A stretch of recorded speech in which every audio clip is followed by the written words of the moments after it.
Hello, it's Julianne Jones, and I want to welcome you to our March newsletter. Amazingly enough, we're heading into the final month of the first quarter of 2011, and for me, it's been kind of a whirlwind 2 months. I'm looking forward to finishing this quarter strong and moving into Q2 with all kinds of new plans and programs and things coming your way to support you in your direct sales business. What I want to kind of focus on for this month is host coaching, because this seems to be the topic that I've been getting the most questions about, and that's been sort of coming up as I've interacted with people through the Virtual Academy and also on the corporate calls that I do for my corporate clients. And one of the things that I've noticed more often than anything else is this concept of hosts refusing to follow your plan. And I hear that a lot. My host refuses to meet with me, or my host refuses to get me their list, or my host refuses. And anytime I hear that word, refuses to, or won't, or will not work with me, it's really a red flag for me. And I want to just kind of explain that to you.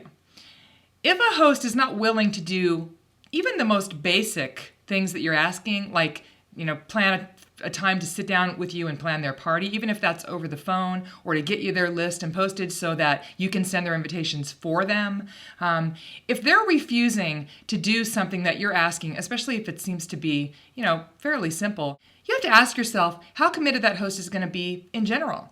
And what I want to tell you is, if someone's not committed to give you even 15 or 20 minutes of their time to plan their own party, you can't expect them really to put very much effort at all into that event. And so if you show up and there's only one person in that living room, it's pretty much, unfortunately, you're going to have to take some responsibility for that, because the writing was on the wall. If that host will not give you at least 15 or 20 minutes of their time, will not follow just even your most rudimentary steps for having a successful party, which is, after all, what you're up to and what you want for her, then you can't expect them to put any effort at all into your parties. And I'll tell you from a personal experience, the few times that I did compromise on those simple principles and I went ahead and did those parties anyway with those hosts who really weren't willing to work with me, I regretted it. Because I found that, yeah, absolutely, I showed up, there really wasn't anybody there, or they canceled their parties. Those were those parties that were the most disappointing for me. So all I'm really asking you to do is to think about your own value and what you bring to that host, which is, beyond just free products, an opportunity for them to get together with their friends, to have a great experience. I'm planning a home party myself for March, and I'm excited. I get to see my friends. I don't have that many social, events, and so I'm really looking forward to this. And I'm thankful to the consultant who's given me the opportunity to have an excuse to have this party. So you bring great value to the table for those hosts, and you have the right to ask for something in return from them. I want you to own that power. I want you to understand that. And the next time someone says, I'm not going to do that, or I refuse to do that, or that's not in my plan, consider it a red flag and take a step back and just maybe say, this might not be the right time for you. It's just something I always do with every single one of my hosts. So when you're ready, I'd love to work with you. Maybe I'll give you a call in a month or so.